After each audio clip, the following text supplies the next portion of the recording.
Bonjour et bienvenue dans ce nouvel épisode de mon podcast IMO en direct du salon de la copropriété. Je suis avec Stéphane Giacomoni. Bonjour. Bonjour. Vous êtes Stéphane Giacomoni, directeur commercial de Multimat Comptage. Tout à fait. Alors on va compter. Qu'est-ce que vous comptez ? Alors, on va compter surtout de l'eau chez nous. On va compter de l'eau, mais également du chauffage. Notre cœur de métier, c'est l'eau, mais on a également le volet comptage du chauffage individuel à notre catalogue, on va dire. Alors vos clients, c'est qui ? Pour qui est-ce que vous comptez du coup ? Alors, on compte pour les copropriétés. Donc nous, c'est vrai que notre système s'adapte sur l'habitat collectif, principalement privé, et on compte de l'eau pour ces copropriétés. Alors c'est des compteurs individuels, c'est des compteurs collectifs. Alors ce sont donc des compteurs individuels, c'est-à-dire que notre champ d'action se trouve juste après les fabricants d'eau, donc qui distribuent l'eau sur les immeubles. Et donc nous on va intervenir à l'intérieur de ces immeubles pour finalement aider les syndics à répartir correctement leurs charges et à donner à chaque copropriétaire sa bonne consommation d'eau, la plus juste en tout cas. Alors on va parler maintenant de l'objet compteur. Oui. Vous les fabriquez en matériaux recyclables, c'est une des actualités du salon ? Voilà, tout à fait. Donc on a sur notre stand aujourd'hui un compteur d'eau donc qui vient de Copenhague très exactement.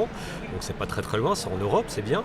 Et ce compteur d'eau, il a une particularité, c'est qu'il est en matériaux composites. Alors c'est vrai que les compteurs d'eau étaient habituellement fabriqués dans des matières comme le laiton. Et c'est vrai que cette innovation technologique fait que ce compteur d'eau, dans les propriétés qui sont intéressantes, est en matériaux recyclables. C'est vrai que c'est bien d'avoir des produits qui sont en matériaux recyclables. Et il a différentes propriétés qui sont aussi intéressantes sur la partie détection de fuite.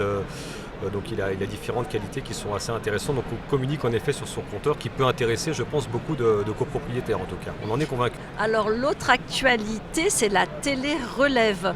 Vous œuvrez pour que les copropriétaires puissent relever eux-mêmes leur compteur ? Alors en effet, c'est la télé-relève. Alors on va surtout donner aux copropriétaires, on essaie de leur donner un maximum d'informations pour qu'ils puissent, eux, agir sur leur consommation d'eau. L'intérêt de ces compteurs d'eau qui sont en télé-relève, c'est de dire, voilà, le compteur d'eau, donc il est installé chez vous, souvent dans la salle de bain, dans la cuisine, enfin dans un endroit d'ailleurs qui n'est pas toujours très accessible. Et grâce à cette fameuse télé-relève, les copropriétaires vont accéder il y a différents systèmes, par un extranet ou même par une appli sur leur téléphone portable. Ils vont pouvoir accéder à certaines informations et surtout, ce qui est intéressant, parce qu'on ne va pas se connecter tous les matins, voir si on a une fuite sur sa chasse d'eau ou voir si sa consommation d'eau est bonne ou pas, mais on va pouvoir avoir des alertes qui vont nous indiquer par le biais de SMS ou de mail si on a une anomalie sur sa consommation d'eau. C'est là où ça devient vraiment intéressant, parce qu'on est souvent bombardé de tout un tas de choses, d'informations, de mails, et là on essaie de nous cibler sur une information essentielle qui reste la fuite. Combien ça coûte un compteur d'eau, un compteur de chauffage ?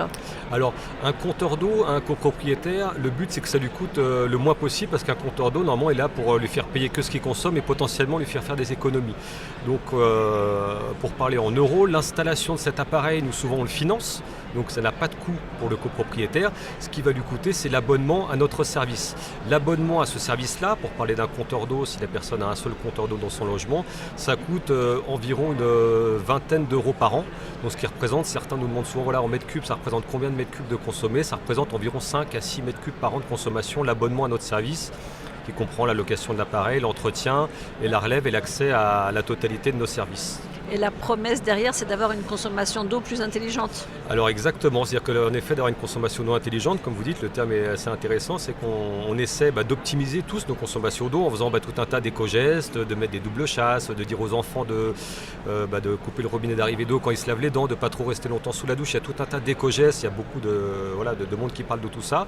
Et c'est vrai que ces compteurs d'eau vont aider à donner s'il y a des anomalies de consommation, des surconsommations. Ça va aussi aider avec tous ces autres produits-là. Merci beaucoup Stéphane Giacomoni. Je vous en prie, c'était un plaisir. Merci de votre accueil. Et je rappelle que vous êtes directeur commercial de Multimat Comptage. Tout à fait. Et je vous dis à très vite pour un nouvel épisode de mon podcast IMO à télécharger sur toutes les plateformes et à retrouver sur mysweetimo.com.